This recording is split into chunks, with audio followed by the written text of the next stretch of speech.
Silakan Bang Kodin langsung dijawab, apa kemudian dampaknya bagi PDIP jika kemudian ini ternyata pernyataan ditujukan kepada Ganjar yang sebenarnya memiliki elektabilitas yang cukup tinggi sejauh ini?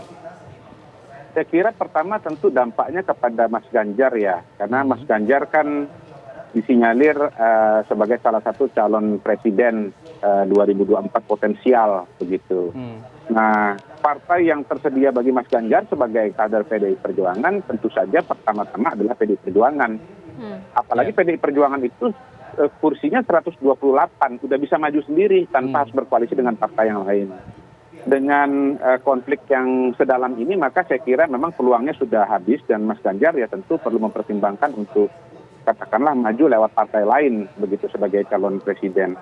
Nah, bagi PDI Perjuangan sendiri, saya kira memang bukan pilihan yang mudah juga ya. Tetapi di PDI Perjuangan itu saya melihat memang orientasinya itu kepada titik tumpunya itu kepada kepartaian begitu. Jadi individu itu nomor dua begitu. Nah, kalau bicara calon presiden pada hari ini memang yang konsisten di 4 besar itu ya Pak Jokowi, Prabowo, kemudian Anies Baswedan dan Ganjar ya. Ini kalau ada pertanyaan terbuka Pak Jokowi masih tetap nomor 1 sebetulnya.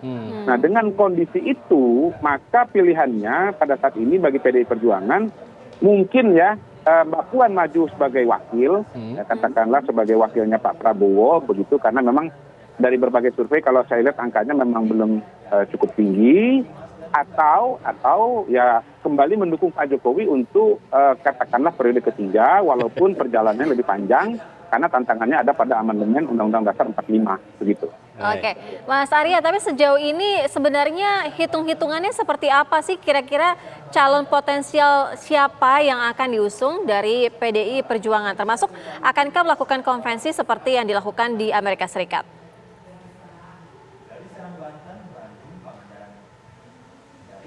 Mas Arya.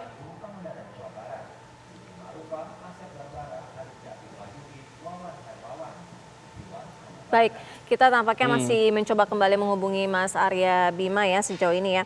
Tapi kalau dari Bang Kodari sendiri sebenarnya calon potensialnya seperti apa? Tapi tunggu dulu, Mas Arya Bima sudah bisa mendengar suara kami?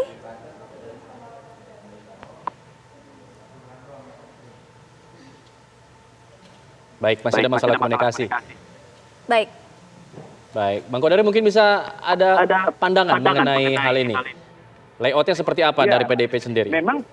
Memang pada saat ini yang sudah menonjol surveinya di luar Pak Jokowi adalah Ganjar Pranowo begitu.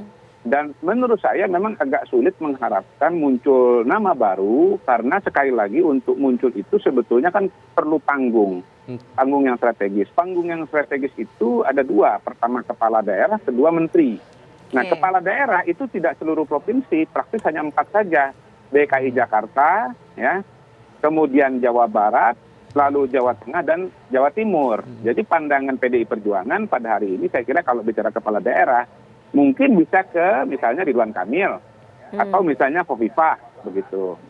Bisa jadi Anies Baswedan karena tidak ada yang tidak mungkin ya dalam politik walaupun kelihatannya agak sulit kalau ke Anies Baswedan gitu. Kemudian menteri. Tetapi menteri memang agak berat ya saya lihat untuk memiliki elektabilitas yang sangat populer atau sangat tinggi begitu. Tidak seperti dulu di mana menteri itu merupakan panggung yang strategis. Nah, tetapi tanpa menutup peluang itu di kementerian ada siapa namanya, ada mantan wali kota Surabaya, Tri Risma hari ini ya, kemudian menteri-menteri yang lain yang latar belakangnya dari PDI Perjuangan. Walaupun sekali lagi pada saat ini yang paling memungkinkan dari arah menteri itu dari Tri Risma hari ini begitu. Tapi itu tidak mudah ya, karena apa? Karena untuk membangun popularitas di Indonesia dengan wilayah yang begitu luas dengan penduduk yang begitu banyak. Memang perlu panggung yang sangat strategis. Makanya balik lagi pilihannya menjadi wakil atau seperti yang saya katakan tadi kembali kepada Pak Jokowi tapi dengan rute yang berbeda yaitu amandemen 3 periode. Baik, Mas Arya Bima sudah bisa mendengar suara kami ya Mas Arya. Mas Arya sejauh ini apakah perlu dilakukan konvensi sehingga tidak terjadinya perpecahan? Oh, enggak sampai sudah mikir pilpres. Saya kira harus ketua umum ini memaknai mandat rakyat yang mempercaya partai mengusung Pak Jokowi dan sampai hari ini kita mendapatkan kepercayaan kedua ya setelah 2014-2019 bukan hal yang mudah untuk dijawab seluruh jajaran kader ya.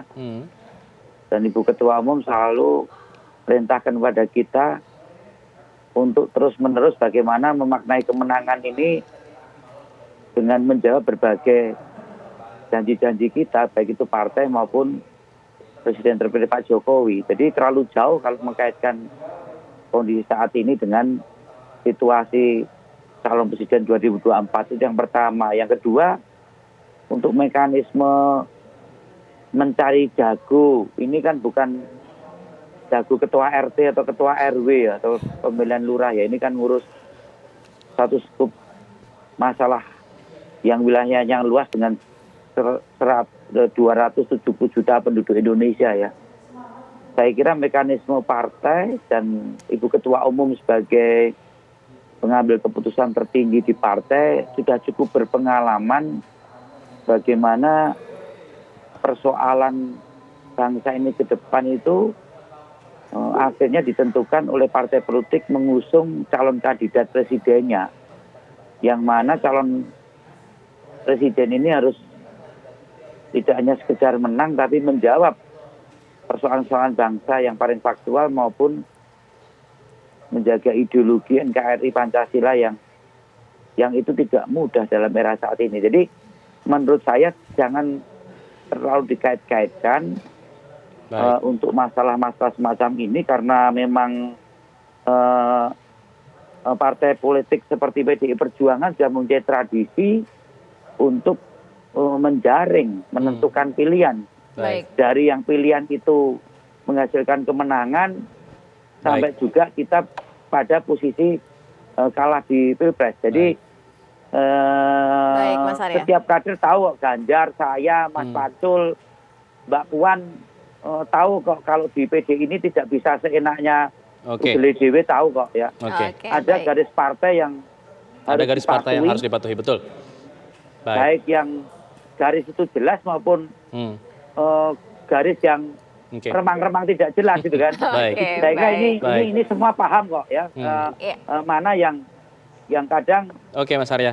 kalau Kita sudah tengah persoalan poinnya. ideologi, persoalan itu tentu ada sesuatu yang kita itu paham-paham, saling paham. Jadi Baik. saya, Ganjar, kemudian Mas Pacul itu paham Baik, Mas soal Arya. ini dan Baik. saya kira himbauan-himbauan semacam itu Mas Pacul menghimbau Baik. pada jajaran kader Jawa Baik. Tengah, tidak hanya ke Ganjar, termasuk juga ke saya selaku anggota Baik, DPR terima RI kasih. dari Baik. Solo yang kadang jarang turun. Baik. Mas Arya, terima kasih. Bang Kodari, terima kasih. Kita akan tunggu nanti seperti apa langkah dari PDIP untuk calon pemimpin yang pas di mata Mbak Puan dan juga mata Ketua Umum tentunya. Terima kasih, selamat sore. Terima kasih. Bapak-bapak. Pemirsa, kami jeda dulu kabar petang. Kami akan kembali lagi selepas kemenangan azan maghrib untuk Pilkada DKI Jakarta dan sekitar berikut ini.